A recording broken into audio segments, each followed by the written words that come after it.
Hey, good evening, beautiful people. It's yours truly, Tammy B. And we are coming to you with another session of Real Talk with Tammy B and Company, the show where we are recording live so that you amazing people can be part of our conversation via the YouTube chat. So, if you are watching via another platform, I invite you to jump on over to YouTube so that if you have any questions or comments, you can drop them in the chat and I will read them out loud.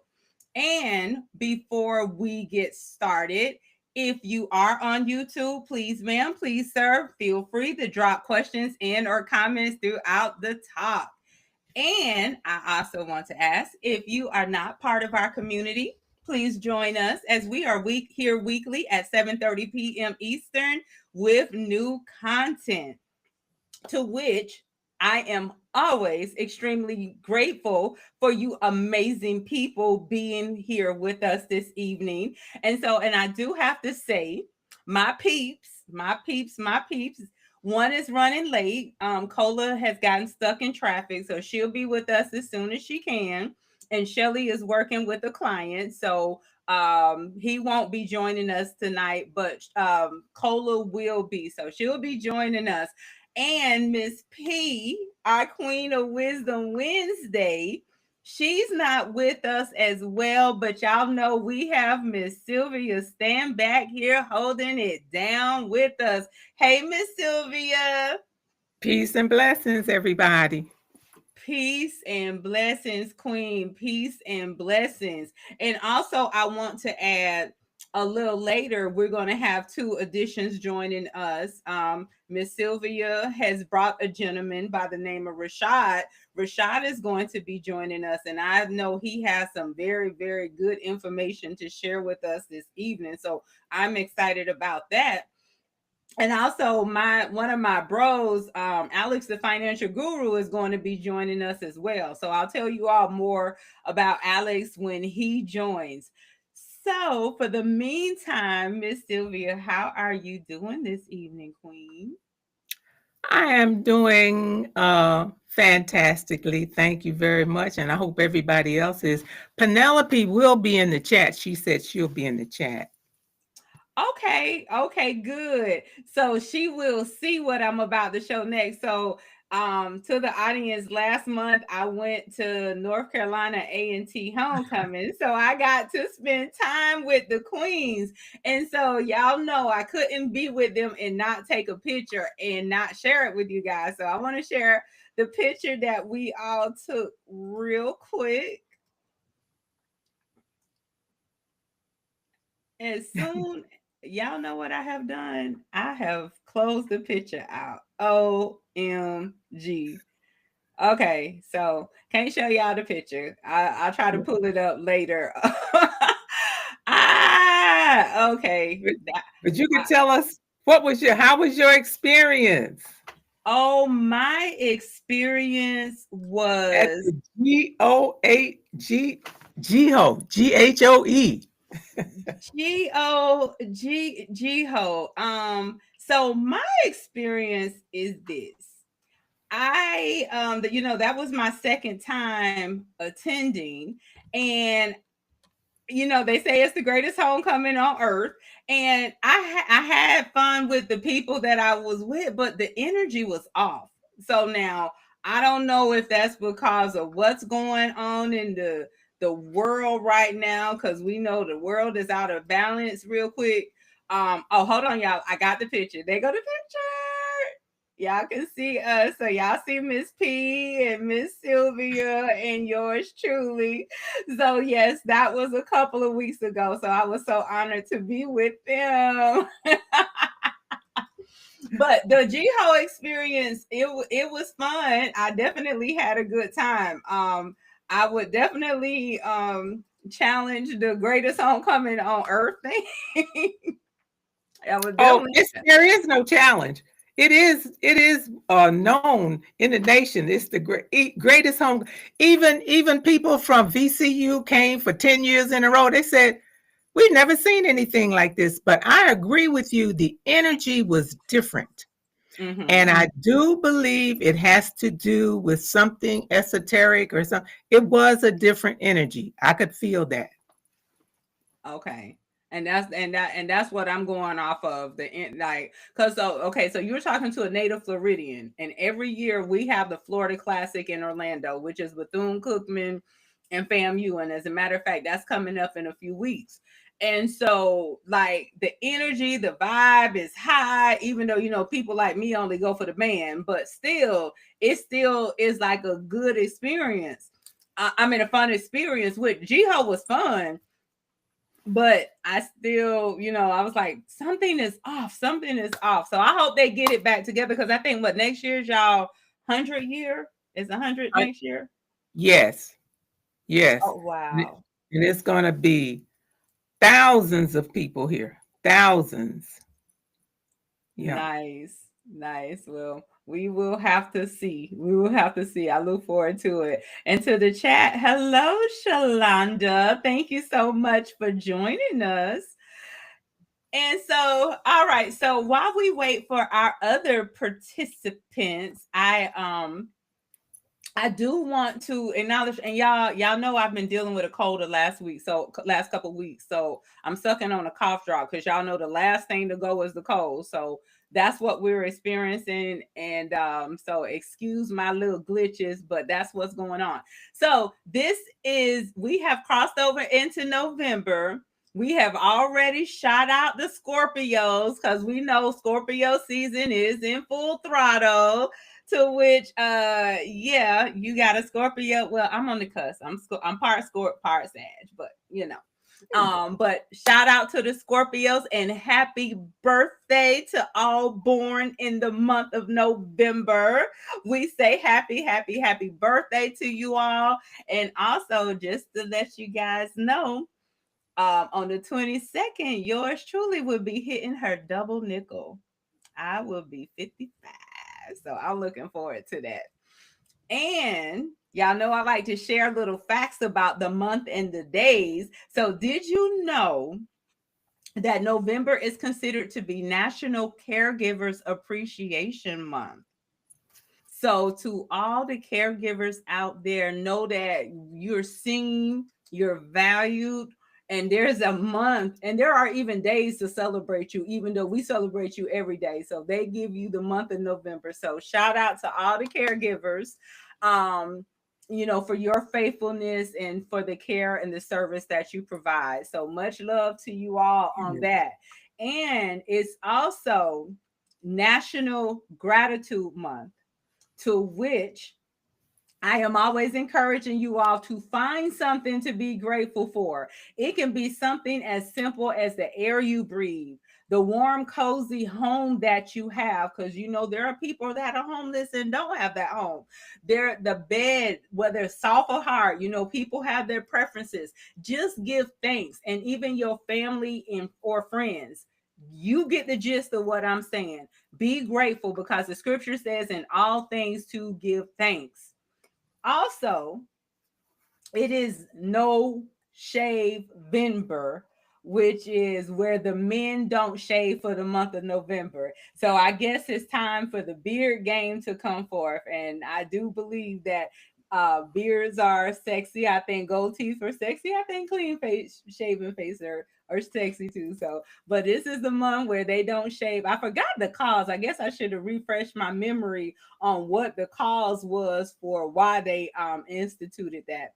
But so if you see men with extra hair on their face this month, that is because it's No Shave Vember.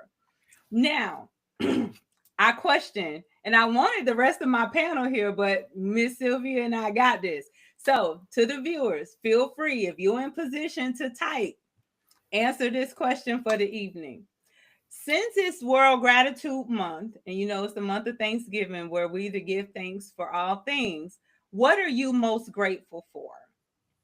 Drop it in the chat for me. What are you most grateful for? Miss Sylvia, would you like to answer that question for me? What are you most grateful for? I would like to say first that being grateful, speaking about it out loud raises your vibration. when it raises your frequency. When I get up in the morning, I'll say, I am grateful that I have a house. I'm grateful that I have a bed. I'm grateful for all of my wonderful friends. Things like that. And it just changes your whole vibration. You can wake up and you might be feeling kind of down, but if you practice just naming 5 things that you're grateful for, 5 simple things, it'll raise your vibration. Mm. And I also wanted to say, Miss Tammy, my mother was born on the same day as you. Isn't that something? Yeah. Really? Oh wow. Yeah. You know, that day is a real, I mean, okay, all 365 days are special. So let me go on record and say that. But November 22nd is associated with all three master numbers. The three master numbers are 11, 22, and then you add them together, that's 33. So November Yeah. 22nd is associated with all the master numbers. For those who don't know what master numbers are, Google them so you can understand. But oh my God, look at that bond. See, interconnected. We are all connected. We are all Yeah. connected. Oh, I love it. I love it. So, what are you most grateful for? I mean, I know you said what you wake up every day and say, when you say your gratitude, and thank you for saying that, because people do really need to understand. You want to change your situation, be grateful. Be grateful. It raises your vibration, it raises your frequency. And when you're grateful over things, it brings about more things to be grateful for. It's like a magnet. It's like telling God in the universe, I appreciate this moment. I appreciate, what I have and who I am. Remember, faith over small thing, ruler over many. Miss Sylvia, what are you grateful for? I'm Most grateful grateful. that I am in my right mind because Yes. there's so many people that are suffering with dementia, Alzheimer's, all kinds of mental disease.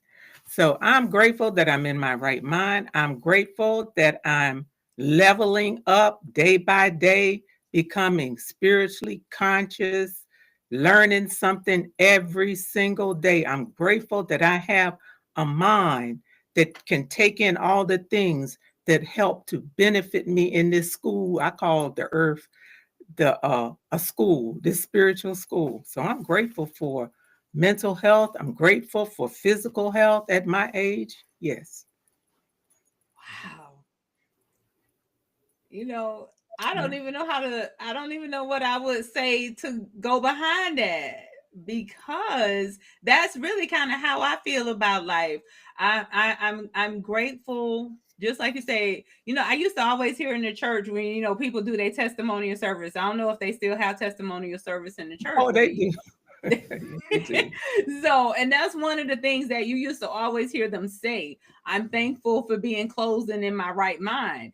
And hearing that back then, didn't fully understand it. But when you keep living this thing called life, you start understanding that more. You do need to be grateful for being in your right mind, because there are many, just like you said, dealing with Alzheimer's, dementia. There's other mental illnesses, schizophrenia, and all kind of things. So everyone is not there, and so it is a blessing. It is a blessing. So, and I appreciate hearing you say that. I remember when I used to go to church years and years ago, Hmm. when I was little. I Hmm. can remember when those people would be giving their testimonies. It raised, I didn't know it was raising the vibration, but people would get so excited and clapping and all of that. It changed. The minute they start doing that, it changed the whole vibration. Hmm. Change the atmosphere. Yes. Yes.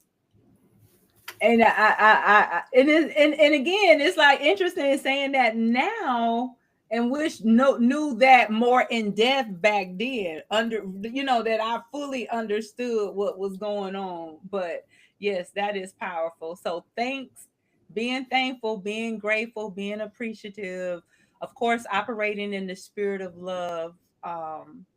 That those are like the highest vibration. So that's the energy that we really want to put into the universe. We want to put good vibrations, good frequencies, you know, surround each other, surround ourselves with love, be self-aware, things to help make this world a better place. Remember, Michael Jackson said it started with the man in the mirror, which means it started with us. So when we express gratitude and people see our light, because um I said it on a prayer call this morning.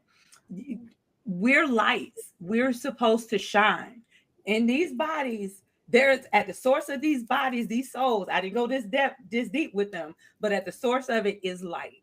And we are here. The scripture said we're that city that sits on a hill that can't be hid. So we got to stop allowing our light to be dim by not being thankful, by even the egos that like to kick in and say, I got this on my own. You got this by the God speed, the God spirit that's in you, by the grace of God, the mercies, so all that good stuff. So thank you for that. And I love what was put in the chat. Somebody said Court T said that he or she is thankful for opportunities. I don't know why I just want to give this person a he, but I guess God is he. So I just think that, but Corporate T said he is thankful for opportunities. So blessings to you, sir or ma'am. Thank you for your opportunities and for sharing. Y'all see my voice going in. That's why I got this got this cough drop. So, but we're gonna keep pressing on. So the fun little food fact for today. The fun little food fact for today is National Chinese Takeout Day. Why you laugh, abuela? Because we know we like Chinese food. Yes, we do. Yes, we Oh, do. Look, they got a day. So today is theirs. And now here's the thing, is also National Donut Day. So for the sweet tooth in us, is a day. I don't know about you. I grew up on Dunkin', but I am going to go on record and say that Dunkin' is a whole thing of the past for me. That's a whole nother time in life. Um, Krispy Kreme is my favorite, especially when the light is on. Like you can't beat it. It's like a half a dozen can disappear easily. So, anybody in the chat, what's your favorite? What's your favorite donut? Let us know. And listen, okay, Miss Adrenaline. Oh, I need to order takeout. Yes, ma'am. Go ahead and get your Chinese food delivered. Call DoorDash. They got you. They got you. They got you. Okay, so now I wanted Cola to be here for this one. I wanted her to be here because today, and Mrs. Sylvia, when I say this, you'll know, if you remember, you'll know why I'm saying this. Because when I saw this, I thought of Cola.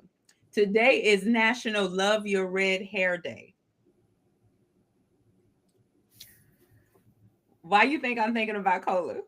did she have red hair? No, remember that episode that we did when she talked about doing her past life regression and she had red hair and was always wondering why she was fascinated with people with red hair until she Yes. did a past life regression. So that's why I thought about her. So I have to tell her later behind the scenes. Okay, so today's mental health tip, because you guys, abuela, since y'all last were here, I've started adding a mental health tip because we got to improve our mental health to help make the world a better place.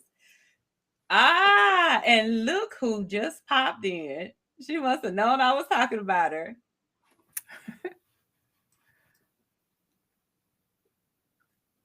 Cola. Give me a sec. Give me a sec. Okay, I'm gonna circle back to this part that I just mentioned for you. But so today's mental health is practice deep breathing exercises. Deep breathing exercises can help calm the mind, reduce stress, and improve overall well being. So, here's how you would do that: you can sit or lie down in a comfortable position, close your eyes, and take slow, deep breaths through your nose, Hold your breath for a few seconds. Some people do it on a rhythm of 4, 7, 8. They count up for 4, they hold for 7, and they release on a count of 8. Or you can just do it however way you want, and then you exhale slowly through your mouth, making like a whooshing sound, and then you can repeat that a couple times. And the benefits of doing that is that it reduces anxiety and depression, it improves focus and concentration, and it promotes relaxation and sleep, and boosts moods and emotional regulations. So practice that. Do it throughout the day when you're having a stressful moment. And they used to tell you to count to 10, but now add the breathing with that, because it definitely does calm you down for sure. All right, and while we're still waiting for Cola to get to queue up, I want to share. I want you guys to be careful. I'm gonna tell you guys what just happened to me a couple of days ago. um Beware of scammers. I had a lady randomly leave me a voicemail the other day as though I knew her. She's like, Tammy, this is, and I was like, okay. And this is my business line, and so I didn't know her. So when I called back, she said she needed adult diapers. And when I said no, she continued on, well, can you cash out me $30? Um, and what she doesn't know is prior to me picking up the phone when she called back, the spirit literally spoke to me and said, I found myself saying out loud, this woman better not be calling to ask me for money. And sure enough, that's what was happening. And so for me, what I'm recommending is, listen to your inner voice, because my voice spoke to me clear as day. Be careful, be mindful. And also, for some reason, with this platform that I have, this is not the first person that has done this. Like last year, I had a lady reach out to me. She gave me such a sob story that I think if I could, if I was not aware that her story, and I'm not saying her story wasn't true, but I mean, she told me everything. Her husband left her. She had open heart surgery. She even retired, ironically, from the same company I work for. Anyways, and she had a $900 electric gas bill that was about to be cut off. And so, me, the loving person that I am, I'm like, okay, well, let me offer you some prayer. And I prayed with her. So I guess I threw her off guard. So when I finished praying with her, I said, I'm gonna be praying for you. Everything gonna work out. So I guess I shook her up so she couldn't do her ass. But when I hung up with her a few minutes later, she texted me, thank you for being my angel. Can you cash out me $30 to keep them from cutting my bill off? What is $30 gonna do on a $900 bill? So I'm just sharing these stories because I just want you guys to be aware that, they try. And, God, like I said, God will tell you who to and who not to. So just be careful. That's what I wanted to share with you guys. This is not a coincidence, because this week I heard a session on AI being able to capture a person's voice from their answering machine on the telephone. And then once they can capture your voice and how it sounds, they can call you and pretend that this is so-and-so, sound just like your son, because they've gotten your son's voice.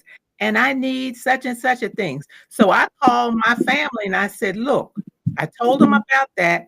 I said, what we need to do, if the person doesn't give you a code and you all decide what your family code's going to be, hang up.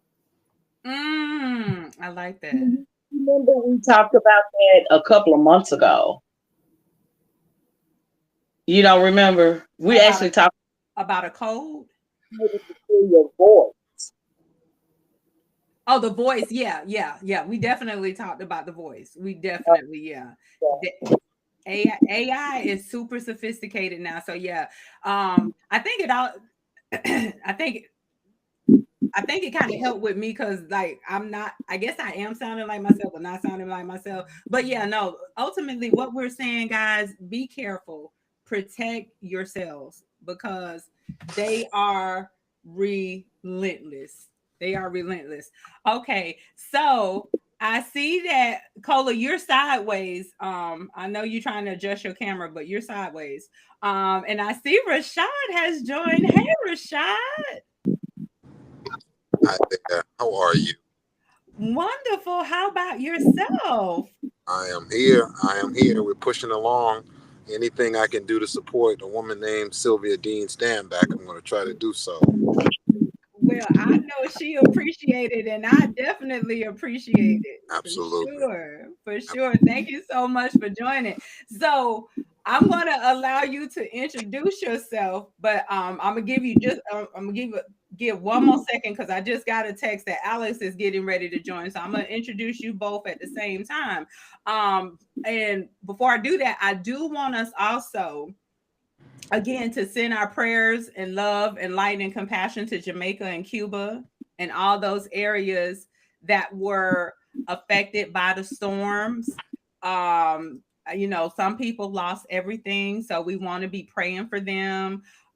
We also want to pray for those that are being affected by this government shutdown that won't be getting SNAP benefits, and the workers along with their families. I hear the lines are ridiculous at just here in Atlanta alone at the TSA checkpoint. So if anyone is traveling, make sure you probably need to add 2 hours on top of their 2 hours because the lines are ridiculous because people are calling in. So let us be in prayer and pray and send well wishes that the hearts and mind of these leaders, that they do what's in the best interest of the people and not their egos, because I feel a lot of that is taking place right now. So let me back up real quick. Let me back up. Cola, you situated over there? Girl, I'm having issues with this phone. It normally sits the way that I want it to and gets the wide angle view, the horizontal, but it wants to do the vertical. Oh, So okay. All right. So no worries. But how you doing this evening? I'm good. I'm good. Good. Listen, you missed when I'm sorry. I said, how's everybody else? Everybody is amazing. Look, I'm gonna speak on their behalf. They amazing. Me and Miss Sylvia been having some good little chit chat here. Listen, you missed the announcement of what today was, and I thought of you when I saw it because today is National Love Your Red Hair Day. Love your red? Red hair, your red Oh, hair. okay. Yeah. So you when I saw it, I said, "Oh wow, I see Okay. Cola in this all day long right now." So, Okay. so Rashad, I did get a chance to meet you when I was in North Carolina a couple weeks ago.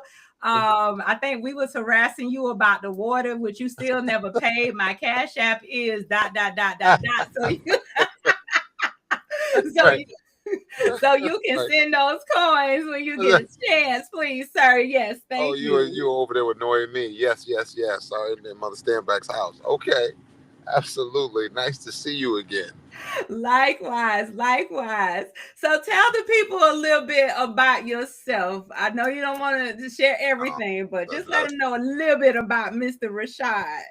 there is nothing to know about me, my dear sister, other than I am delighted to be here, son of an HBCU, um, an adopted son of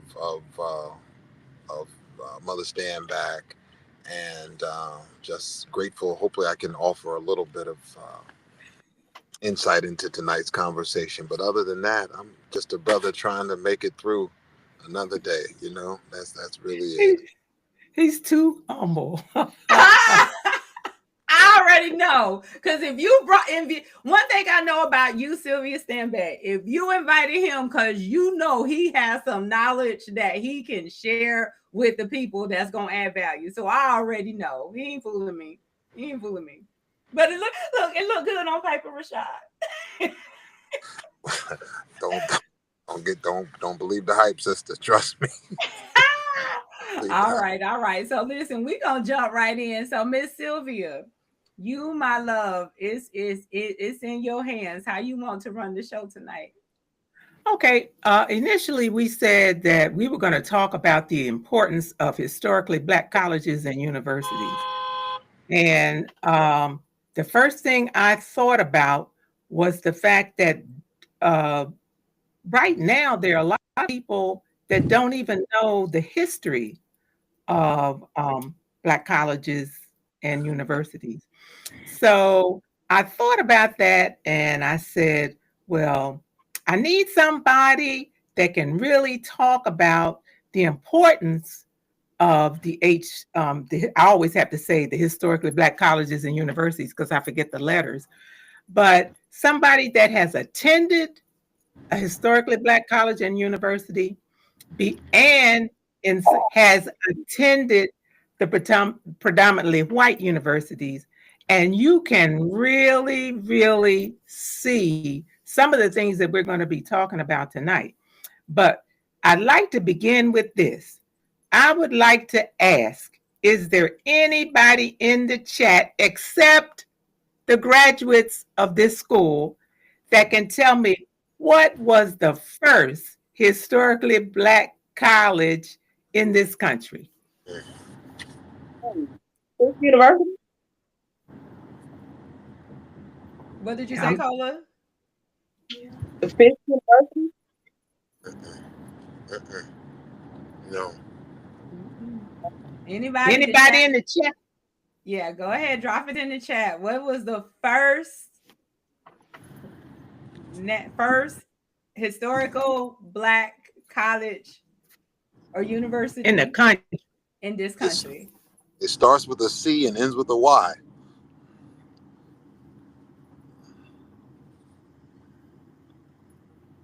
Well, Miss Sylvia, I think you got everybody stumped on that.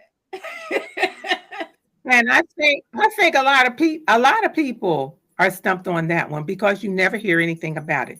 The first historically Black college was Cheney State. That's what I said. C and a Y. Cheney State University. Right. That's exactly right. You said founded. I said it starts with a C and ends with a Y. I was trying to give a hint. And somebody finally, right before you just said that, somebody put Morehouse and then somebody put Cheney. So yeah. Cheney State. My colored school. That's awful. And the thing about Cheney was founded in 1837, and it was founded by Richard Humphreys. Now, Richard Humphreys was a Quaker. I don't know how many people know what the Quakers or who the Quakers were. Mm-hmm. That's another thing. But are you able to high level say what the Quakers are for those who don't know? Okay. The Quakers originally left England because of religious harassment. Right. They didn't want to be a part of the Anglican Church. They had their own, I would say, theology or whatever. And so they got tired. They left. They came to America. They are very philanthropic. They founded, if I'm not mistaken, Rashad, the Underground Railroad and helped African Americans, the African Black people at that time to flee slavery. They helped them. They were German. They were Caucasians. Okay. Mm-hmm. Sometimes they're called the Friends.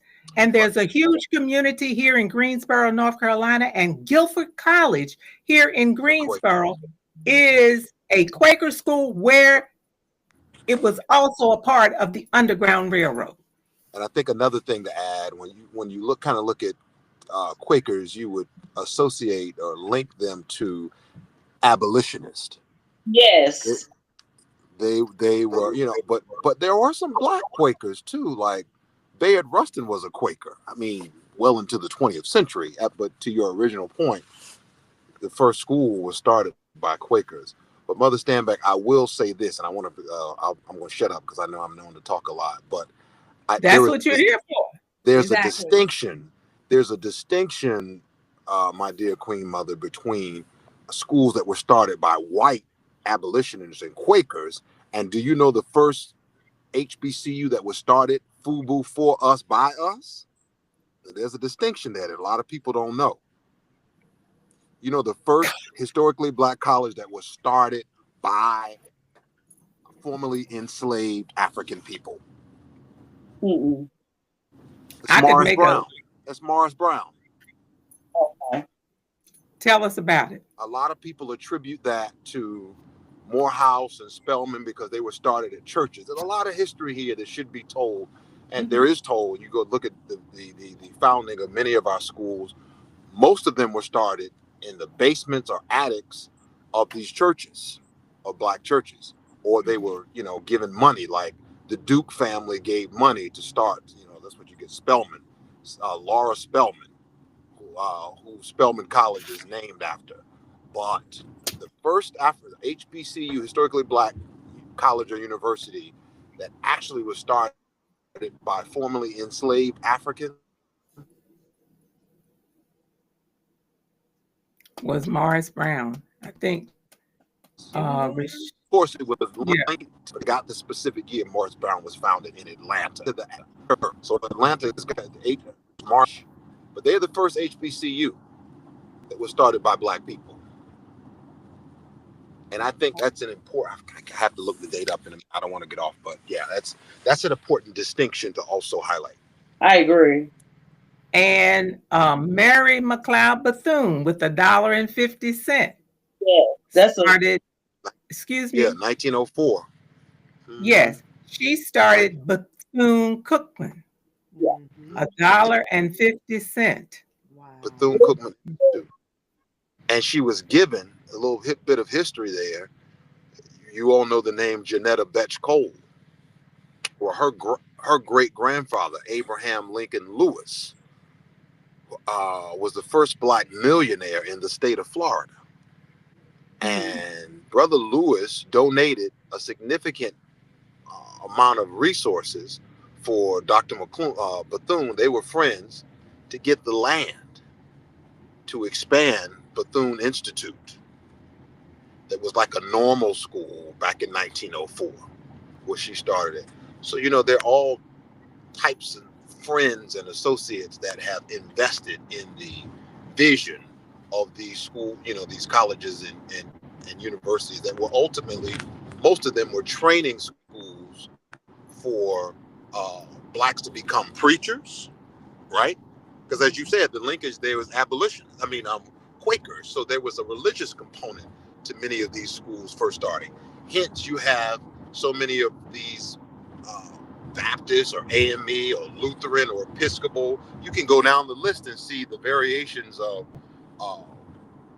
denominations that started these schools. But the interesting thing about it is many of the schools today, you look at it from a historical standpoint, these churches help to really give life to these schools. But today, these same schools, like the Shaws, like the Livingstones, like the Tuskegees, are on life support. And I know you'll get there at a certain point, but it's interesting to see how the same institutions that help to really bring these schools to life are struggling to exist themselves. And I mean that by the church. And one of them, unfortunately, is Bennett College for Women. That's right. That's right. United Methodists. Yeah. And I can remember when the founder, do you remember her name? You talking about the first black woman to be the president there? The founder of Bennett College. When you say, you weren't even around, you're talking about the first black woman, Dr. Willoughby Player? That's what I'm talking about. Dr. Player. Yeah, she wasn't the founder. She was the first president, a woman president. Willoughby Player was the first woman president.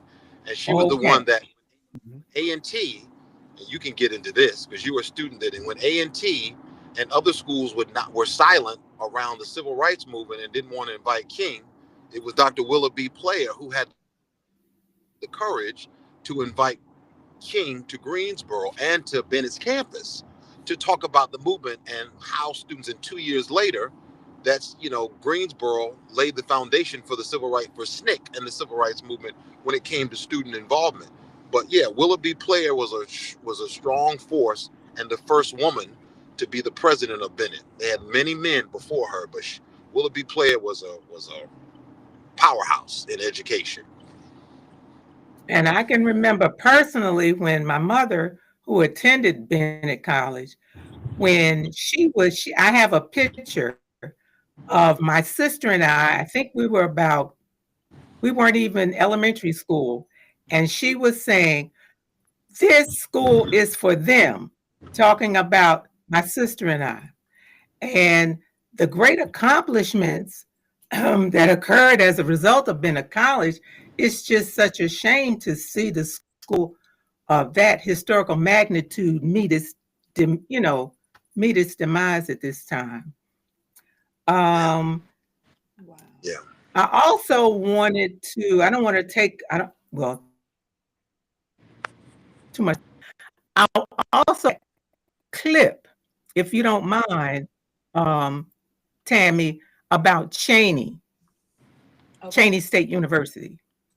Okay, you ready to play it? All right, and I see Alex has joined us. Hey, Alex, just want to acknowledge you. What's going on, y'all?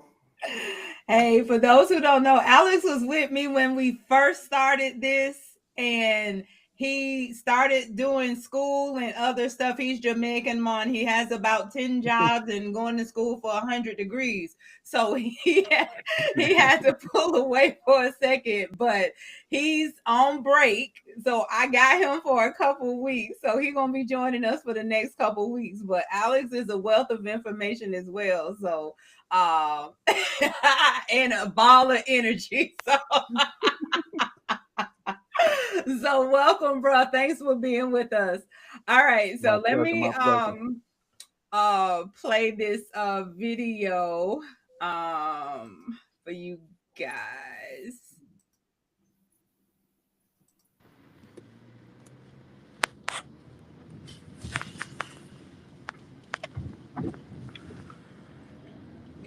On February 25th, 1837, history was made.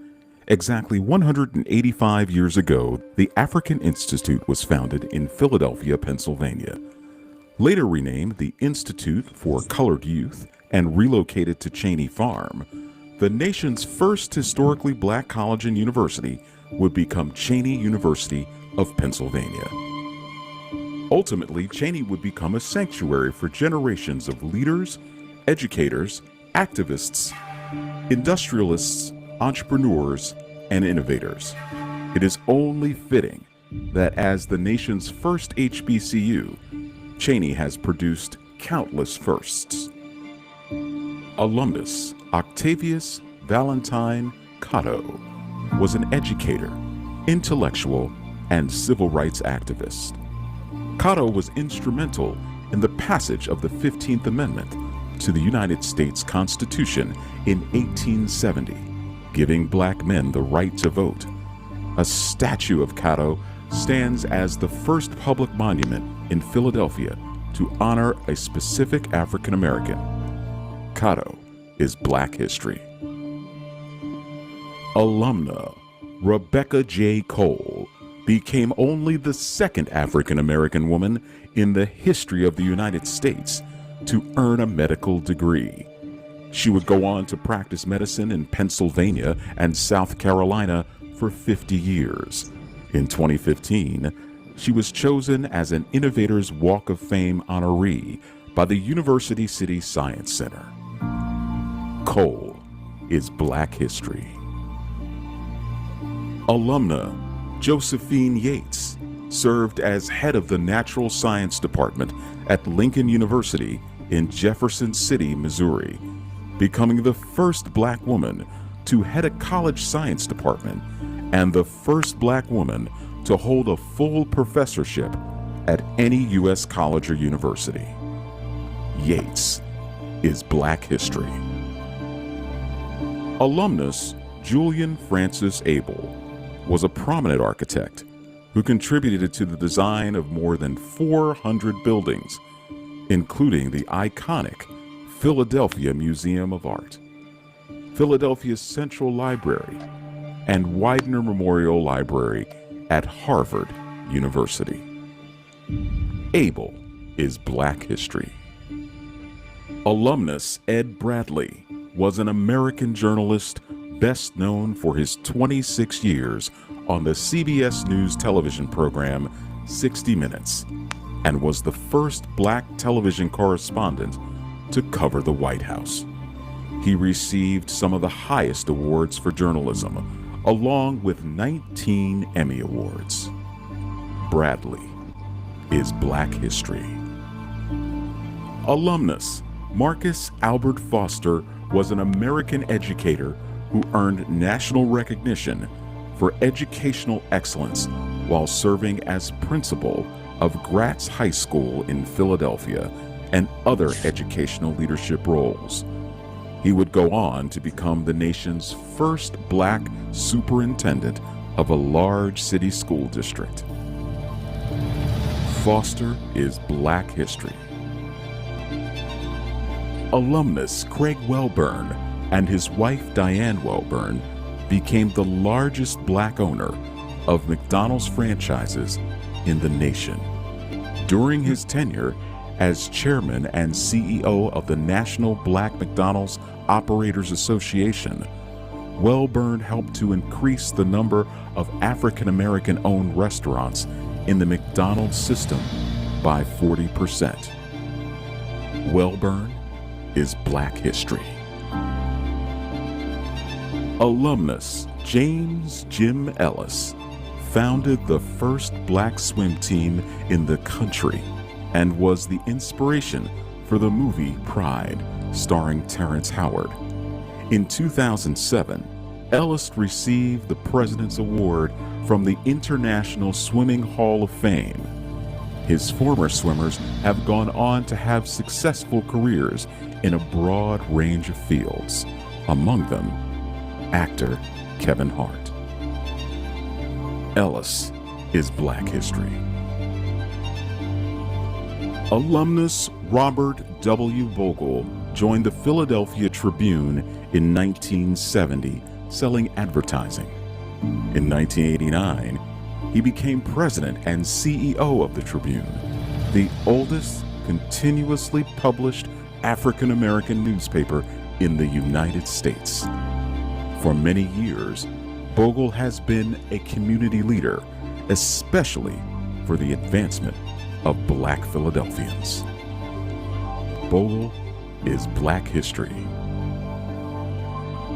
Before becoming a teacher in the school district of Philadelphia, alumna Joyce Abbott served our nation in the United States Army.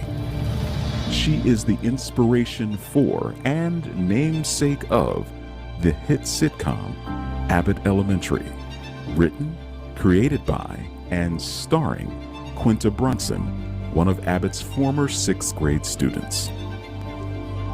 Abbott is Black history.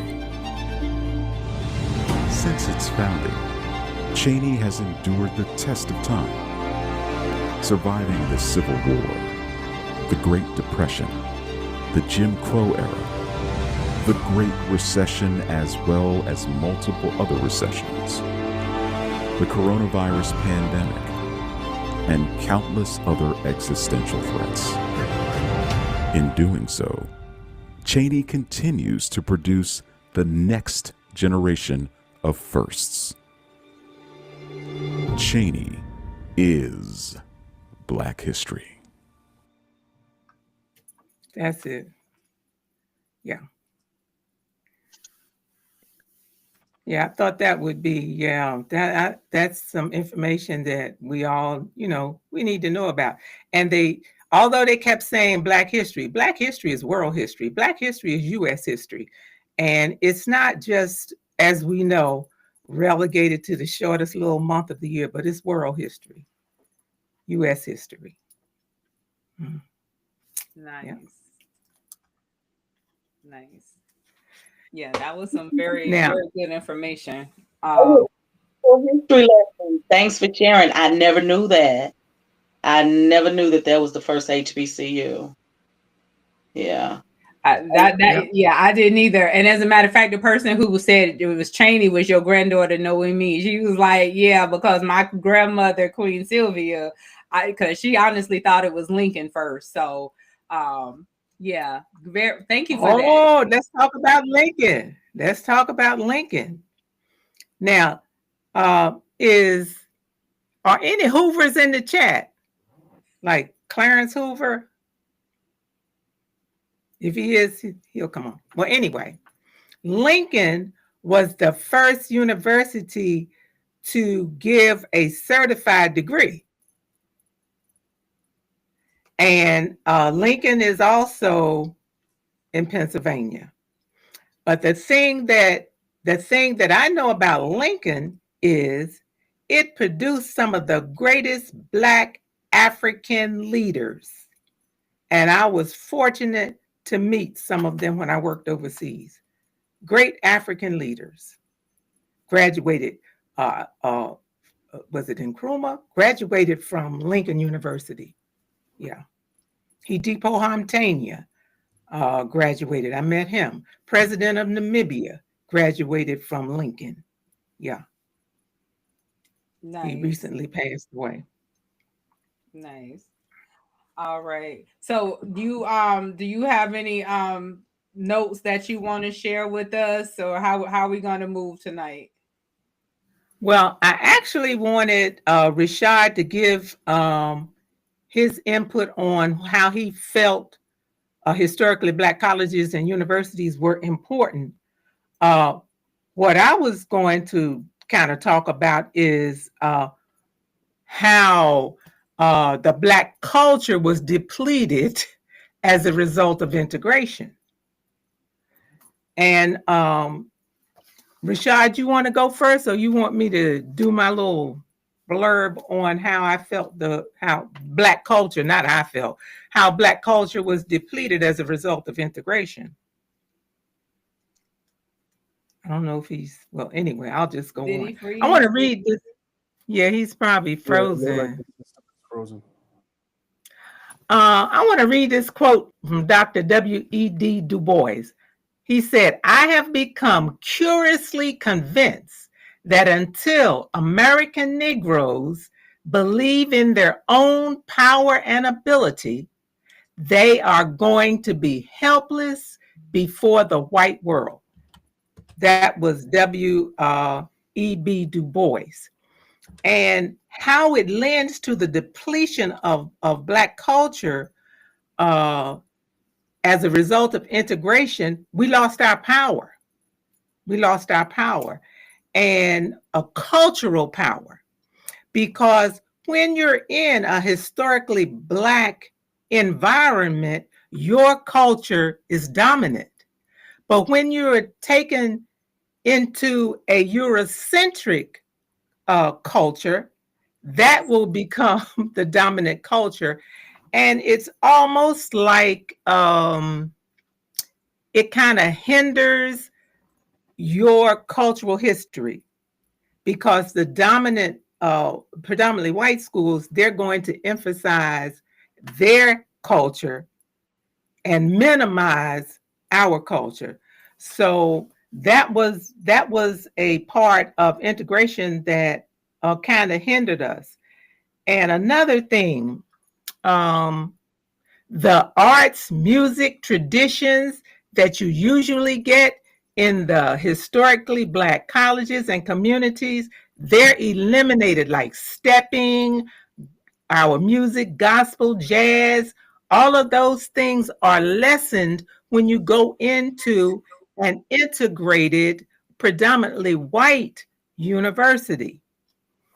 And when you're in an environment where you have your own culture to embrace you, all of your talents seem to come forth very easily. You're not stifled. There's no conflict. So that is, to me, the importance of the historically Black colleges and how integration depleted the culture, the Black culture. If you want to comment. But I don't know if Rashad's still frozen. No, he's not frozen. He sent me a message. He said ladies first. So he wanted you to go first before he started talking.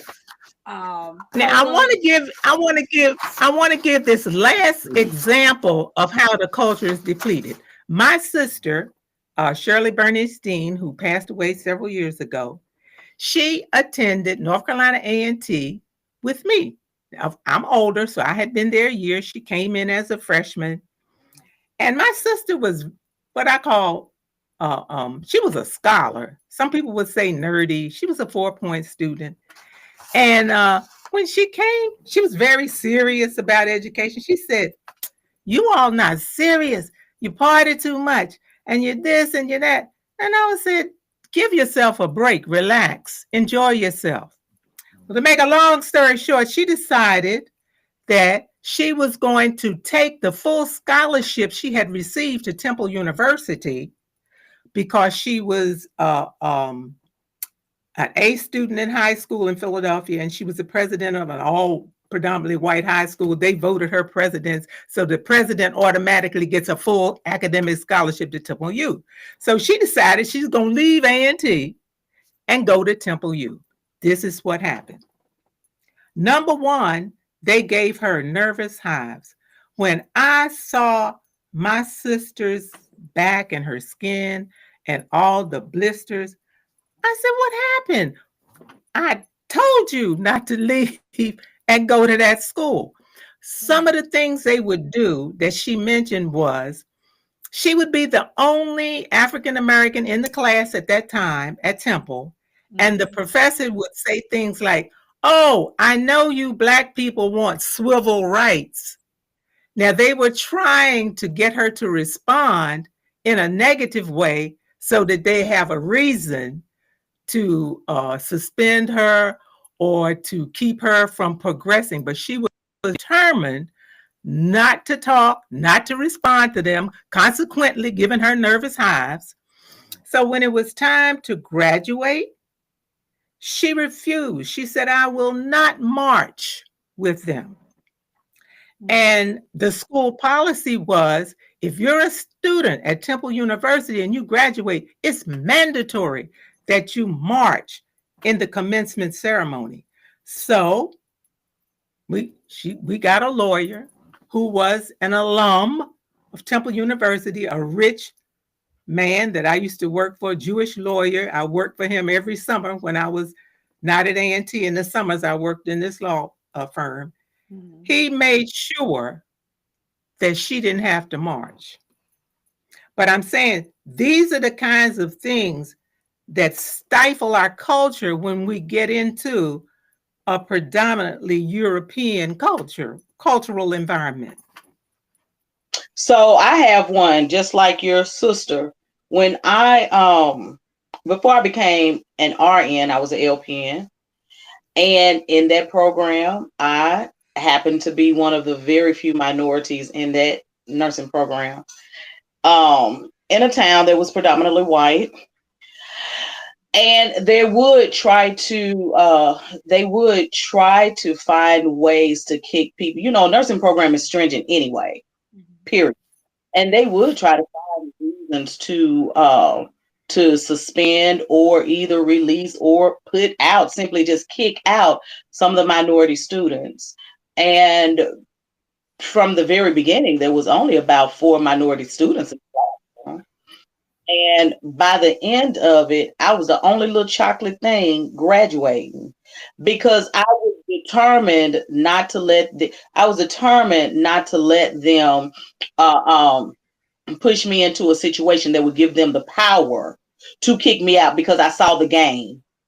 We ended up having to get the NAACP involved because they were pushing buttons. Any little thing that went against, not necessarily against policy, but any little thing that was out of order, they really. Whereas the other students were able to, they were giving them a little bit of grace.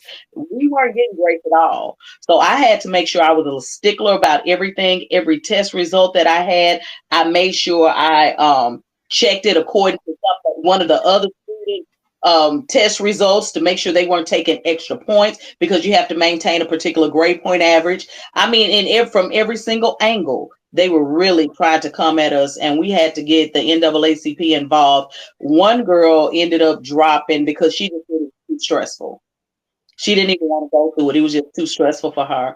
Another girl ended up getting kicked out of the program. So that left me as being the only Black graduating. And the other minority was an Iranian girl. She graduated too. But it was hell getting through that program. I'd gone to, when it was time for when I decided to move on to get my RN, I had started off at a predominantly white college. And this is after graduating from an HBCU. My first degree is in communication. The second one is nursing. So after having that HBCU experience and then going to predominantly white school, definitely noticeably a difference. And even one of the girls in school, one of my classmates even thought that the under part of our feet, Black people, was brown.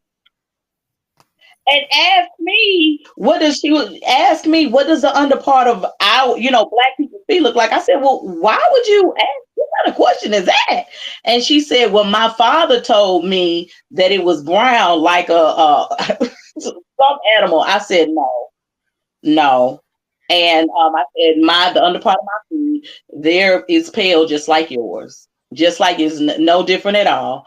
And, she was trying to be nice about it. And, she wasn't offensive about it, but she just hadn't been, I was in a part of Tennessee where they just hadn't been around Black people. So and where did you attend? It was called Madisonville, where it was Madisonville. So not only was it a predominantly white school, but even the white students to a particular degree when it came to other cultures. I was just asking, what historically Black college did you attend? Tennessee State University. Okay. Yeah, TSU, Tennessee State University. Yeah. And definitely it was a difference there in culture and in the way the professors related to the students. It was definitely a difference. And in the student body within itself. Because it would be, when you're in a predominantly white environment, most of the time, and depending on what part of the country you're in, if that student body hadn't been around a lot of Black people, just like the girl wanting to know the color of the bottom part of my foot, thing in the world. It's a lot of ignorance that is embedded into the culture when it comes to Black people. Okay, can I stop right there? I want to give Rashad a chance because I know he has to get home. He's coming from work and all that.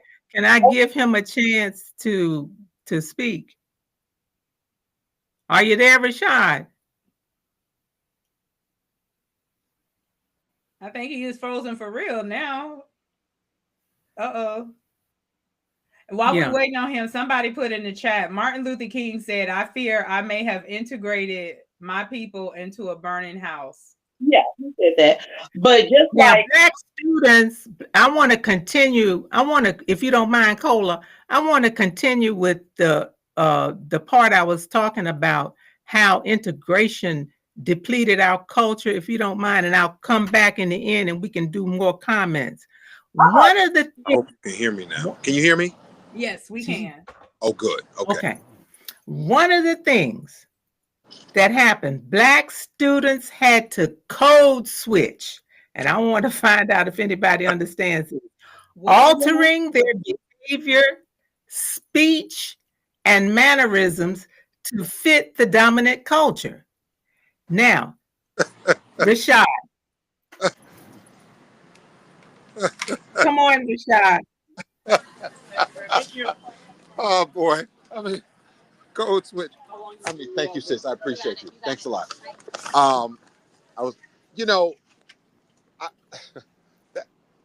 I mean, that's as old as the, as institutions itself. But let me just say a couple things. One, I think the conversations are important, but I just wanted to kind of sound the alarm on two things that you asked me about. It, kind of looking at this historically for a minute.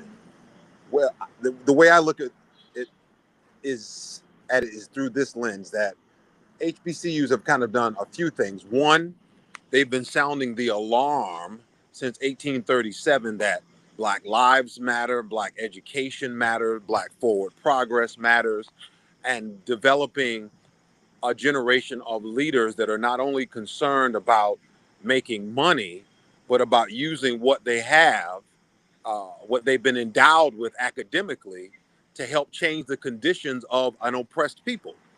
And you know, nobody but Du Bois said it best. He said, you know, education should do three things. It should increase character, knowledge, and earning potential. But too many of us have placed earning potential uh, before character and knowledge, and we need to use that knowledge to make sure that we can be a balm to other people. That's kind of been the essence of what HBCUs are all about. And so I think one of the reasons they're so sacred, you know, we look at uh, Morgan that proudly labels and pins itself as the national treasure. The truth is, all of these institutions are national treasures. I'm sorry. I'm sorry. Yes. All of Yeah. these are national treasures because they have been deeply committed to transforming the lives of Black people in a way that shows education as a form of elevation, education as a form of social mobility, education as a form of transformation for community. If you look at 95% of all doctors, lawyers, PhDs, engineers are products of historically Black colleges and universities. And so this is the type of history that we need to continue to reinforce. But the thing is, it's great that we can talk about Cheney was first and Morris Brown was this and that, and Howard produced this many people and so forth, and Elaine Locke and Mordecai Johnson being the first. All of that's fine. And we need to know history. We need to be students of history. But the question becomes, given the state that we're in right now for Black colleges and Black people, we're in a very vulnerable state. And the question becomes, I think that has to be really looked at now, is we can't get locked in a space where we're only looking at our historical significance.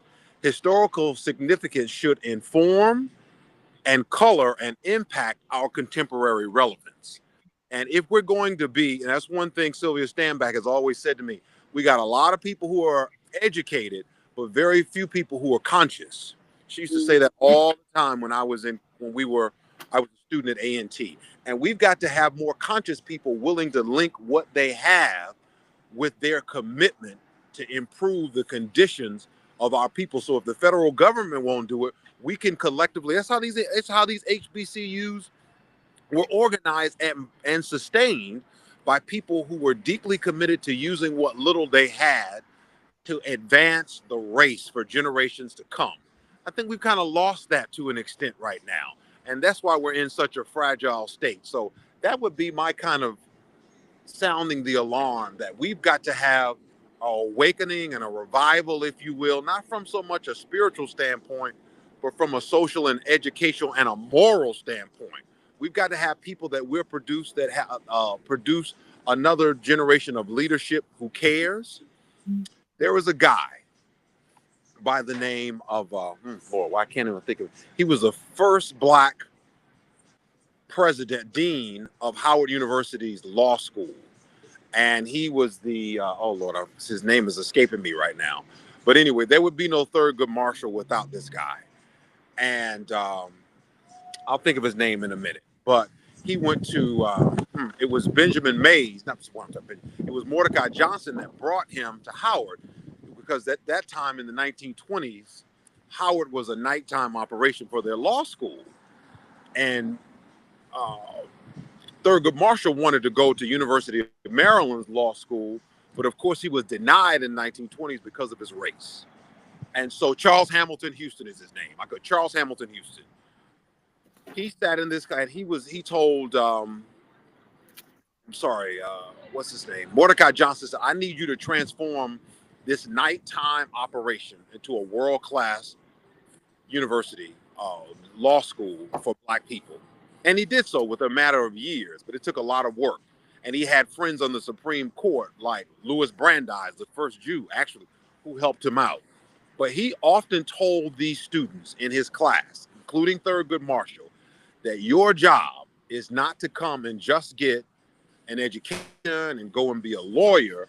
Your job is committed to being a social engineer, to use what you have to make right the many wrongs that plague our society, particularly Black people. And so that's the thing I think we've got to be committed to as alums and products of these institutions. We've got to get back to the basics. One, supporting our schools. Two, talking about the significance and value add of not only of who we produce historically, but based on that, what we can produce today, and then help young people who walk through these doors to empower them as historically we've done, to give them a sense of somebodyness. Equally as important, helping them to see it's not just enough for you to get a degree. So what? There are billions of people who have degrees. We need you to use what you have to dismantle systems of inequality that continue to keep us in an oppressed state.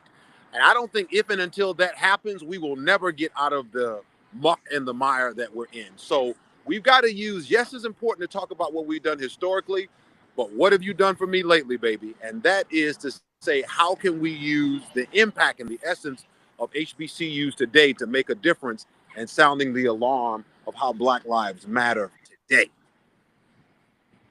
Wow. Fantastic. That was powerful. Fantastic. That was powerful. Thank you very much. Before we talk, I want to acknowledge this comment put in the chat by Miss Adrenaline. Code switching is how we survive and advance in this world, especially in corporate spaces, as the current ideas and perceptions of professionalism is rooted in anti-Blackness. And I agree with you, because when she was talking about the code switching, that's the first thing that I thought about was in corporate America. We do have to, in a sense, step out of who we are to be who we're supposed to show up to be in that space. So I agree. And it was put in the chat. Rashad is dropping some serious gems, and yes, he is. Miss Sylvia, how's your computer? It just said you stopped recording. Are you okay over there? It just said refresh. Here we go again. It's always like that. Can you hear me? Yes, ma'am. Oh, okay. Well, I'll refresh, come back in. But before that, I just want to say another important factor of being a part of a historically Black college or university is the camaraderie, the connection worldwide. Yes. Even when I went to Africa, walking down the streets, I ran into an Aggie, my economics professor, teaching in Uganda. Okay. And now I was going to show, when we, in the Black schools, we have anniversaries where we come back together, camaraderie, like homecoming. And I wanted to mention Dr. Proctor, the head of, he was the head of. Abuela, I hate to cut you off, but if you're not recording, they're not going to see this. I mean, the current viewers are seeing this. Yeah, they should be seeing it, but I want to make sure that people who go back. So if you need to refresh, go ahead and refresh and come back in, because you saying some good stuff, and I don't want it to get lost in translations. Okay. All right, Cola. Alex, any comments based on what has been said that you guys want to add any feedback to? I totally agree with everyone here on the panel. I haven't had the privilege, and I wasn't fortunate enough to attend an HBCU, but I do understand the impact that it has upon a community. That was the initial standard for our community, and it also elevated us as a community. So I 100% agree with it to the T. And Brother Rashad is doing a fantastic job as educating us in the history of it. Nice. Nice. I agree. I agree. Cola, any comments that you have? I mean, definitely impactful HBCUs are.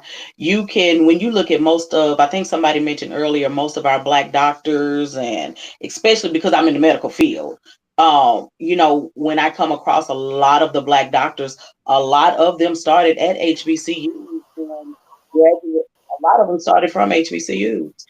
A lot of them did, and had the support of Black medical colleges on their way up to becoming a doctor. Those Black medical colleges weren't established, then we probably wouldn't see as many Black doctors that we have today. Mother Standback, you were about to mention Dr. Proctor, Samuel DeWitt Proctor, who was Yes. born in Norfolk, Virginia, and went to Virginia State University. He pledged Kappa there. He went on and got his doctorate at Boston University, and he was an interesting guy. He was very interesting. He was like 33, 34 years old when he became the president of Virginia Union. And he stayed there for a while before he went to A&T in 1960. And he stayed there for 4 years. There would be no Jesse Lewis Jackson Jr. That was my without president. That was my yep, president. without Samuel DeWitt Proctor and so many others. But Samuel DeWitt Proctor then left there and went to the Peace Corps in Nigeria, where he stayed for many years. And after he left there, he went to Rutgers University. And then one of his final stops was the pastor of the Abyssinian Church in Harlem. And he stayed there for 17 years. And then he mentored a guy who actually was kind of a mentor to me. But anyway, he stayed there. He stayed and really he revived and resuscitated that church. And so there's a lot of history to what Proctor did to really help use education as the salvific well-being of an oppressed people. And if you look at any of his books, he really lifts up this notion of what he tried to do in linking. For him, it was linking education and faith. But I think it's important for us to know who these figures are, not just so much that we know their name, but it gives us a sense of awareness so that in our own meaningful way, we can be intentional about producing similar type people today committed to the same thing.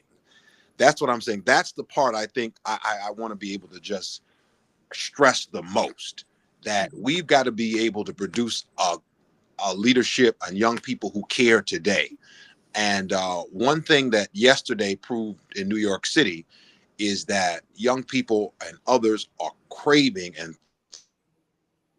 thirsty and hungry for change. And the question becomes, how can HBCUs participate and be involved in these conversations about change? Because a lot of times we limit this, and you can talk about this, Mother Standback, about how you and your colleagues and friends and sorority sisters and others were really kind of challenging the status quo as students in the early 1960s, to really change the cultural and the political and the social and the racial landscape of America and the South. And you were doing it on the college campus, but you got a lot of resistance with the administrators and faculty and others. The same type of things are here today. Yeah. So why is it that we don't always provide a forum for young people to really think, create, and discover a world where they can contribute that may not so much match the world that those who preceded them come from?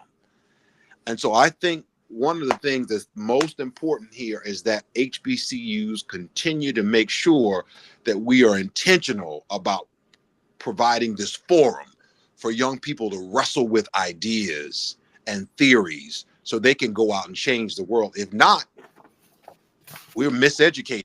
Yeah. Because education should lead to disobedience. For me, as far as I'm concerned, and education should lead to dismantling what it is that we've been miseducated about. Right.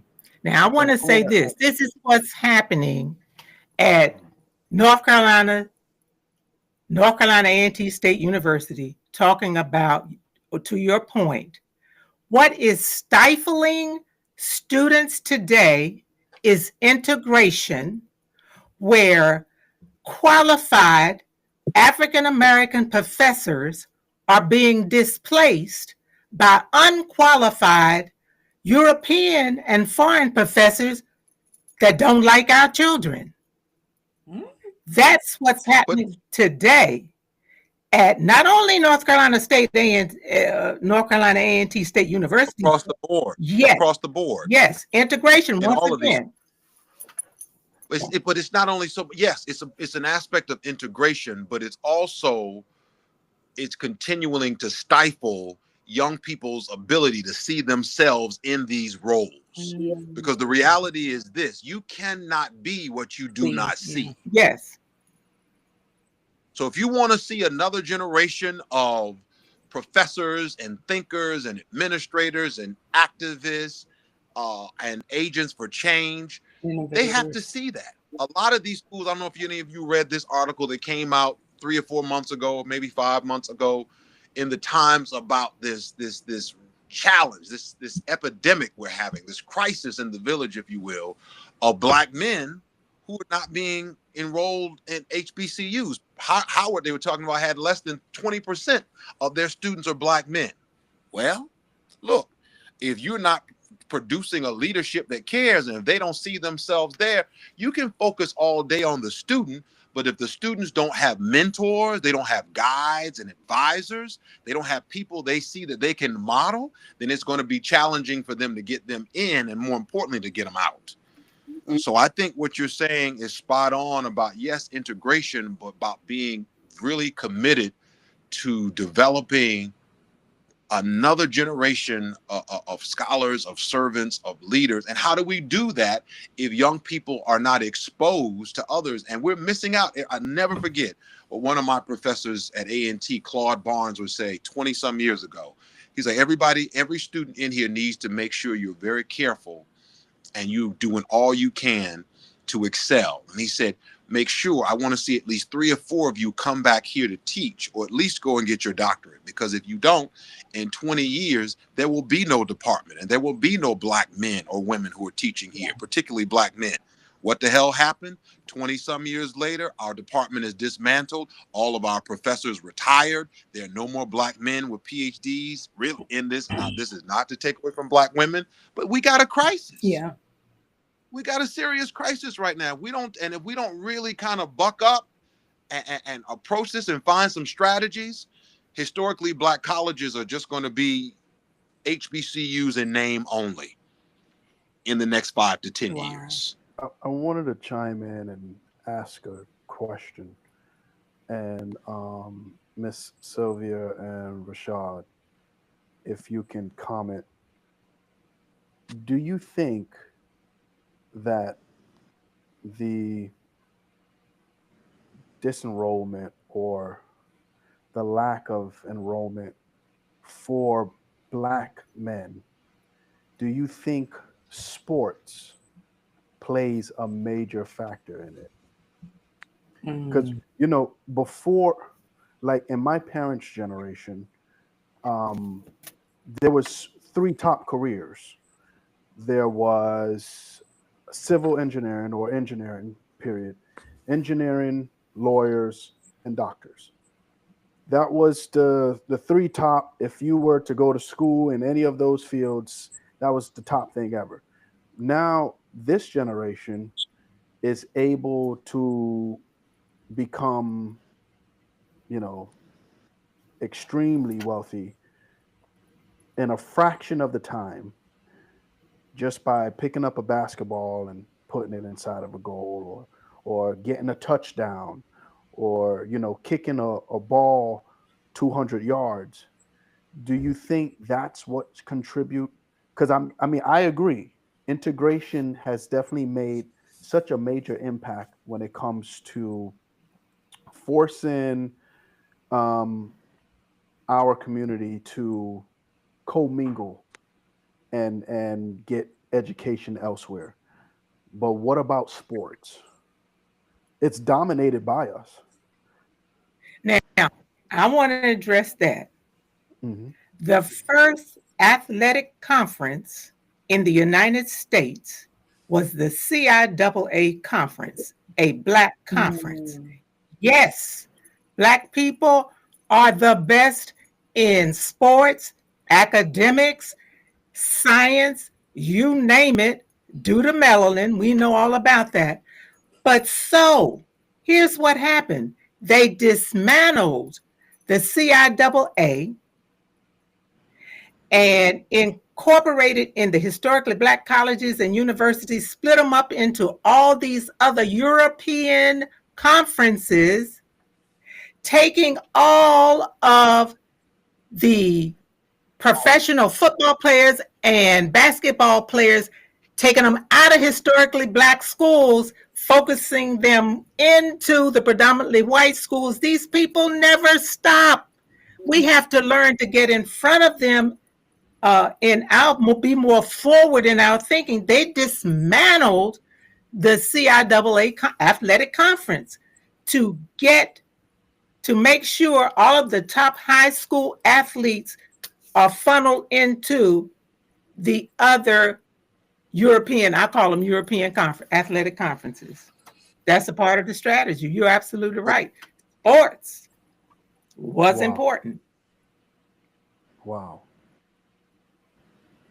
So do you think that just to not to cut you off, Rashard, do you think that we should have some type of mass homecoming to where, because our generation, I can say my generation is really concerned with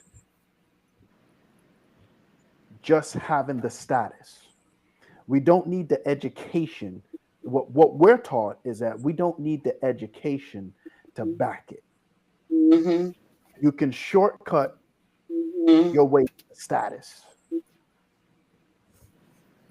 So now you have basketball players that are highly revered and that has more credentials than the person who has a PhD. That type of thing. So it's what do we do in situations like that? Like, how do we tell the young Black man or the young Black woman who's attending a college for sports, because that's how she or he was able to get that scholarship? How do we tell them, look, you need to come back home, or you need to invest once you get in a certain amount, once you achieve your status, you need to go back, and when you go back, attain your degrees or attain your credentials this route?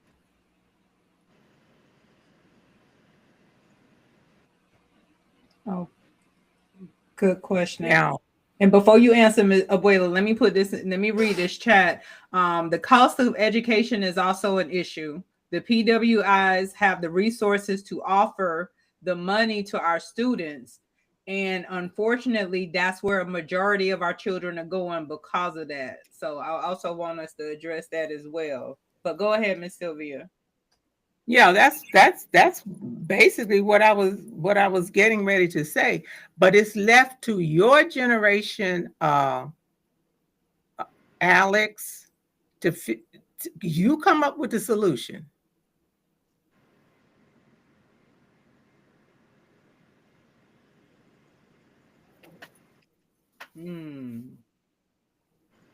Cola Rashad. We had our solutions.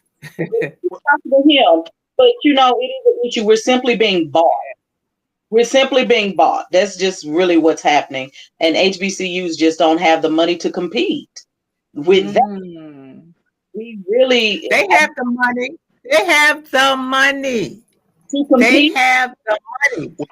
North Carolina A&T State University is the largest historically Black college with 20,000 students. They got money. What they did was finesse the athletic conferences to deplete the athletic departments. Yeah, that's one of a few, Mother Stand Back. But you look at some of these schools that are on life support, like Yeah. that may not that are still in CIAA or MEAC. Like some of these schools, it's like it and we didn't learn any critical lessons from the pandemic. How can we reinvent? The reality is a lot of our smaller liberal arts HBCUs are on struggle bus and life support because we're still operating from a mom and pop kind of mentality and not understanding the business of higher education. And truth be told, if we're really honest about this, not enough of our alumni are we're wedded to our school in terms of pride, but that's not always translated in a tangible way that shows our commitment to preserving it and the mission of the institution going into the future. Eddie Glaude always asks this fundamental question. I think is something we should ask at HBCUs. What type of society, he always asks, what type of society do you want to bequeath to those who come behind you? We should be asking the same questions as alums of these institutions. What type of institution do we want to bequeath to the subsequent generations? Yes. Much of that is going to be continued upon our willingness to support these schools. Mm-hmm. And we cannot rely on Mackenzie Scott, who has a shit load of money. We know that, who's given 30 million to Howard and 60 million to Morehouse. That's great. But just imagine what our ancestors did with far less and they were able to accomplish much more. So I think that's something we've got to be able to really impress upon students once they start coming to school, no matter if they're a student athlete or not, that we've got to be intentional about creating this culture that cares and developing them such that, one, they understand who they are, they understand the function of education and how they're supposed to use it in the world. But equally as important, they understand once they leave, they've got a responsibility to give back in some meaningful way. And a lot of that is putting our resources down and giving something. But we're not taught that. We're not invested in our schools in terms of the resources that we allocate. That's a dying generation. And once these 80, 90-year-old these generations pass off, these schools we're going to be relying again on philanthropic dollars instead of our own. So I think some of it is, yes, it is rooted in capitalism, it's rooted in self-interest, but we've got to help again educate our alums and students around the importance of giving and show. Sorry. And we also have we have to start loving our race, loving our culture enough to not let money peel us away, and give our talent to the other schools and use our talent to benefit their school. Because blacks, like you guys said earlier, we're leading in most of our sports. We have it, but we have the talent. The gold mine is right there, but we allow ourselves to be bought and paid for. And that's one of our biggest downfalls. So I don't know how we have to do it, but I don't know. We need to create some type of movement of, loving culture, choosing your culture before choosing the money, or something needs to happen, because we are selling our talent to the other side while our educational systems who can benefit from it, but instead they're starting to dwindle and be depleted when we ourselves have the gift and the internal resources to move it forward. So in that instance, then what do we do? Because let's say, in the inner cities, you have a single mother of 4 or 5, and one of the children, she's in a crime-ridden community, and then one of the children is a top athlete, and if they were to choose a school in North Carolina, right, they're not going to choose North Carolina A&T. They're gonna wind up going to Duke or going to where the Tar Heels play because of sports. So it's like it's almost like a catch-22. It's like, well, somewhere along we are going to have to make a sacrifice. some Yeah, where along the way definitely a side. are going to have to be made, you know. And I know it's easier said than done. I tell you one thing, I know we do need to come to the table. Yeah. Okay, let me read this and tell me guys what you think. So it was put in the chat. Would a solution be to consolidate some of these HBCUs to be able to compete financially with the PWI market? Now, I Listen, want to say I don't have. that's what the Europeans are suggesting, because they want the downtown areas where these schools are located. They're saying, let's just merge. You can merge Shaw University with St. Augustine. You can merge North Carolina A&T State with NCC. They don't care anything about our culture. That goes against the culture too. And when I say the culture, those are schools that are rival schools. You understand that? But their reason for wanting them to merge is because they want to take over the inner city properties that these historically Black colleges and universities are housed on. So you got to watch the trickery. There's an agenda. There's an agenda to that, is what she's saying. It's a hidden agenda to that. So it's really not a solution. On the surface, it looks like a solution, but underneath it's an agenda. Wow. Absolutely. Good question, though. Very good question. Excellent question. They're thinking. Yeah. Absolutely. And I see we lost Alex and Rashad, but this is some really good stuff here. Okay, I see Alex just popped back in with us. Alex, did you want to you didn't hear what Miss Sylvia said to the answering of that question, because she said ultimately we came to the conclusion there is an agenda, whereas they're proposing you heard it. There's okay, definitely an agenda. You know, just like Sylvia was saying, you know, land and real estate, that's one of the most precious assets on the earth. And if they're able to consolidate, of course they're going to take advantage. And now they're going to create all these annexes and multiple sites or on their campuses. So I 100% agree. 100% agree. Wow. So what do you do? What do you know? I do know that there are a couple of HBCUs that they're definitely getting alumni engaged, and what they're trying to do is just like these other bigger schools with these big athletic programs where they're paying these students thousands of dollars.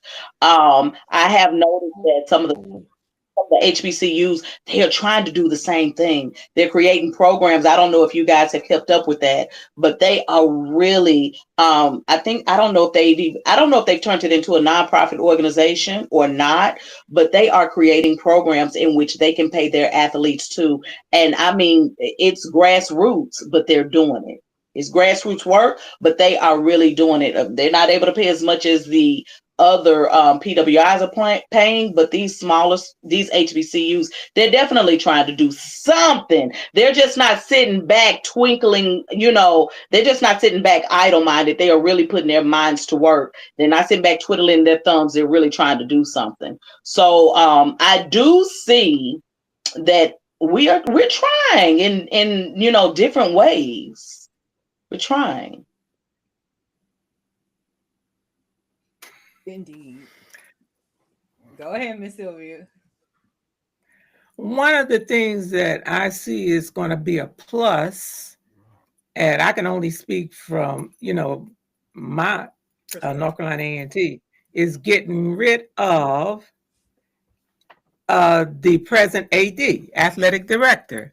He's being paid more money than some of the top professors, and he is a Caucasian. Oh.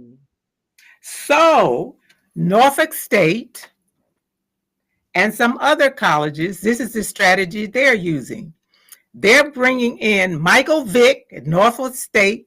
Michael Vick AD or head coach, that's going to bring them all back to Norfolk State. But here is a thing about that. Wonderful idea, but I just That's hope what they're doing. I That's what they're doing. I hope. Okay, it's a wonderful thing to do. I just hope that he's not able to be bought, because I really feel like that's what they did with Deion Sanders when he left Jackson State. I just hope that he is not able to be bought. You got to know the full story that really happened with Deion Sanders. You got to know the whole story, not the hype that the media, not the hype that the media portrays. You gotta know the whole story with Deion. Well, let's talk about that one day. Because let's talk about that one day. I would like to know that. But again, one of the things that they that they're able to get us with, it's always money. It's always money. So we're going to at some point have to learn to turn the dollar away and choose culture over finances in some type of way, form, or fashion. I mean, really, and realize that, yes, I know that someone has got to make a sacrifice, because if not, I don't care how it's put, if we don't learn that and we keep putting money before everything, we're going to always be a dismantled body of people. If we are continuing to put money in front of every decision that's made, we're going to remain dismantled. Well, I think the word came forth earlier, consciousness. Everybody got to raise their level of consciousness in these situations. But what were you about to say, Miss Sylvia? We've taken on the European culture of money first. Yes, we have. Yeah, we have. And I'm seeing it in our children, especially this new generation, this new breed. I mean, I've never seen such a breed that talks to the parents the way that they talk to their parents, killing their parents, killing grandparents, like just the things that they're doing. Naturally, we never did do those things, but we have taken on that mentality. Our children, these new generation of children, you know what? There's a shift going on. And a part of that shift is going to be away from this universities. And this is the way I see it. Universities and colleges and all of that. And the shift is going to go into another direction as a result of the AI technology. Mm-hmm. Oh yeah, that's without saying. AI is making a whole lot of changes right now. And that degree is not going to mean anything when AI is teaching you how to make money now, for real. Mm-hmm. Without being a slave, the 9-to-5. Mm-hmm. So I think there's going to be a shift in this whole thing. I agree. I agree. Mm-hmm. I agree. A shift in just our way of life, period. Not only in the educational area, but across the board. Across the board, there's about to be a shift. We're right on the cusp of it. Yes. And somebody just put in the chat, due to the costs and the student loan debt that the young people are seeing, they are more interested in becoming entrepreneurs. And that is true, because that brings up a very good point with where school and higher education is concerned. Like if you attain these levels, but you end up with all these thousands and thousands and thousands of dollars of student loan debts, that makes it and you may, going back to that sports question. So if you have this opportunity to make, come out and make these couple $1 million, or you have this opportunity to go in all this debt, Of course, that's the rationale. Yeah, that is a rationale. But at some point, we're going to have to sacrifice if we want to become stronger and become whole like we once were. At some point, And also know too that education, at some point your body is going to break down where the sports are concerned, and you definitely want to have that education to fall back on. And as Rashad was saying earlier, to be able to give back, be able to do for these HBCUs, or maybe that was you, Miss Sylvia, one of y'all was saying it. But you know what, Tammy? As a result of AI, there's only going to be a few jobs out there. So all this education, going to the university, all that stuff is going to be out. It's going to be a waste of your time. I feel. Wait, do you understand? Do you understand what I'm saying? I'm saying they're only. You're not going to be social workers. That's going to be out. It's going to be only a very few. They say about 12 types of employment that will now be available, because all of the educational, you know what I'm saying, sociology, psychology, all of that's going to be out. And you can see that. I mean, it was slowly coming anyway. I mean, as soon as we stepped into the world of technology, do you remember when grocery stores, when they stopped having the code in the numbers on the barcode and you can just swipe across the counter? Do you remember that? There was a technology. Do you remember when they started doing the self-checkout aisles? Form of technology in some fast food restaurants. So some of they're creating equipment to make the burger, to do the fries, to what I mean, and even like areas where we once used animals to do the work, for like sled pulling, riding a mule, to work in the garden or the fields and all that stuff. I mean, it's been coming. And so we don't have, already jobs have been eliminated due to technology, and AI is only going to continue to eliminate and downsize the need for human physical work, because what we're going to have, I think engineering will continue to be a huge field, because engineering is the field that creates the programming for a lot of the AI and technology. But eventually because you have to have a human mind to do it, and because technology does fail at times, but it is definitely eliminating a lot of the work positions, physical work positions that we once had, and mental too. It's definitely condensing it. And then if you know that, now everything, look at what the internet has done already. A lot of students don't even have to get up and go to school anymore. You get up and get online, and there you are in class. And a professor or even a high school student can teach all around the world, just sitting in front of one computer, and have 1,000 people in one classroom. Not only that, with AI right now, like I really don't even care to see videos per se, because you know what's real and what's fake. Like, it's so advanced that you literally looking like, okay, is this real? Is this fake?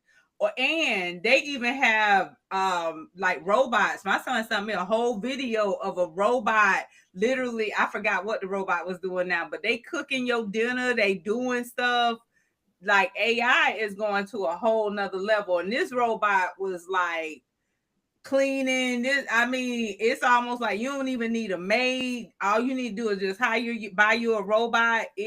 AI is definitely to the extreme. So you guys are right on that. I see the positive side of that is it's going to create more entrepreneurs. That's a great thing. Rashad, so we lost you for a minute. And we getting ready to bring this on. So I'll just go ahead and start my round robins now. So I'm gonna start thanking you guys. This was some really good information here. Alex got kicked out, so he said the app kicked him out, so that's why he's no longer with us. And we thank him for being here with us. As always, Cola, I thank you. I appreciate you. Do you have any final words that you want to share with the people based on what we talked about tonight? Yeah, I think, we talked about the history as far as HBCUs are concerned. I really appreciated that eye opener, because that is important. No, really do appreciate that. And also, I think that was wonderful to have on the show. I think we need to talk more about it as well and expose the audience and us to it. Also, um, the things that are going on in the HBCUs right now, and for Black alumni from HBCUs, and what else did we talk about? And the athletic departments of HBCUs as well. I think one thing that we have to keep in mind is that we are really going to have to think about what we can do to save our culture and what we can do to continue to empower ourselves as a whole body. And just know that someone, somewhere, and us, we're going to have to make sacrifices in order to turn this thing around. We're going to have to make sacrifices. It may look like a loss on the front end, but in the long run, we can get ourselves back, to at least we can have a seat at the table. But with the dwindling of HBCUs and with our willingness to be bought and paid for, that's just not going to happen. That's not going to happen. So I'll just say that I would encourage the viewers, even ourselves, to just know that we're going to have to start making sacrifices in order to become whole again. And bring ourselves together, make sacrifices, and spend time on becoming more aware of what's actually going on, because a lot of people don't even know the HBCUs are struggling the way that they are. So in order to even keep the little seat that we have at the table, we really need to get involved. Nice. Miss Sylvia, any I'm gonna go final last. words? You want to go last, Rashad? Any final word? First of all, Rashad, thank you so much. I appreciate you, and you just dropped so much information. I do hope you will come back and share with us again in the future. Any final words that you have for the people tonight? Did we lose you again, Rashad? I think we lost him. And Boy. Riverside has its benefits, but it can be an annoying app. But so if he pops back in, we'll get those final words. So Miss Sylvia, Abuela, I just would say, let's remember what we talked about in the very beginning about being grateful. Of being grateful that this is not the end, and that the real power that will perpetuate our success in this particular school is within. The power that we have within is the power that's going to help us to get through all of these things we see happening. And I'm grateful that we have that power. And if you know who you are, we are the gods and goddesses. We in charge. All power comes from within. So I'm grateful. I'm grateful for that. I to that point, I just actually I did an interview for this young lady's podcast before I started this today, and she asked for my final words. So I love how the universe works, because that was pretty much the words that I said. Like, we got to understand our power. We got to understand that God is experiencing life through us. Know the divinity that's within you. The divinity, we're God. And I had a whole conversation, and I'm not going to even go on that tangent earlier, but far too long people have felt not worthy because society has made them to feel that they're not worthy. They've been told from birth they're not worthy, and then they're fighting to get God's love and all that stuff. It's time to change the narrative. It's time to really know who you are and tap into your power. So thank you for that, Miss Sylvia, because what people fail to realize, we are all powerful beyond measure, and we're powerful enough to affect these changes that, Cola, you were just talking about. We can do it. We can do it. I was going to say, we can do it. We just have to quit selling out. We have to come together. We have it. We can do it. Exactly. Like what they say, you can do anything you put your mind to. The power is in you. And we got to, come together. The word consciousness came up earlier, and that's the reason we need to become consciously aware of who we are and the power that we possess, and that we can put this power to work and for the good of the whole. It's not about me. It's about us. This is when, I think I said it this morning, on the prayer call that I was on, like a 3-strand cord cannot easily be broken. And so we got to understand the power that we possess when we come together in unity, and know that we're in a time where they are trying to keep us divided. And it's time for us change the narrative. And it's all except the separation and conquering. It's always worked. It's always, look at Africa. Yes. It's always worked. Yes. So it's time. Look, this is where I'll have to Rashad was screaming in a sense, and I'm gonna scream like, it's time for people to wake up.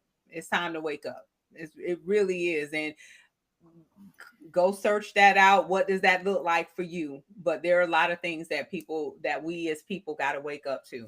So listen, just for those who don't know me, I'm Tammi B. I am a spiritual mentor and transformational speaker who would love to work with you one-on-one, or be a part of your event as either a speaker, panel guest, or MC. So you can obtain more information about me at www.thassawoman.com. So next Tuesday is Veterans Day. So our talk next week, we're going to have a couple veterans on the stage, so we can talk about military life. So again, if you're not part of our community, join us, as again, we are here weekly, 7:30 p.m. Eastern, with new content, so you can be a part of the conversation as well. So listen, with much love and gratitude, I thank you all. I thank my viewers. I thank you so much for being a part of this conversation. Miss Sylvia, I thank you, Queen. As always, we appreciate you. Look, we've been talking about gratitude throughout the night. We are so grateful for you. Cola, I am grateful for you. Rashad, Alex, even though they're not here, I am grateful for them, as well as Shelly. Shelly got held up tonight, but I'm sure he's going to be back with us soon. So listen, I ask you guys, for the free 99, do us a favor. Please support us by either dropping a comment and or giving us a thumbs up by clicking on the like button for this video, as well as share it with others. There was some very valuable information here, and we want to grow and expand our reach. And know this, I am grateful for you as well. So tonight, I leave you with this. Last week, I gave you 4 of 8 pieces of wisdom that can change your life. And to recap real quickly, 1, words are powerful, 2, so use them wisely. 2, people come and go, but the right ones will stay. 3, you are doing enough. 4, failure is when you don't try. The remaining 8 quotes are: 5, perform random acts of kindness. Small, kind gestures can have a positive impact on everyone involved. 6, live for today, not tomorrow. Focus your energy on the present moment rather than constantly worrying about the future. 7, never look back. Avoid dwelling on the past as there is nothing there to be gained. And 8, overthinking kills happiness. Try to reduce the amount of time you spend over analyzing things, as it can lead to unhappiness. So, with that, I say to you all, stay amazing. Peace, love, and blessings. Good night.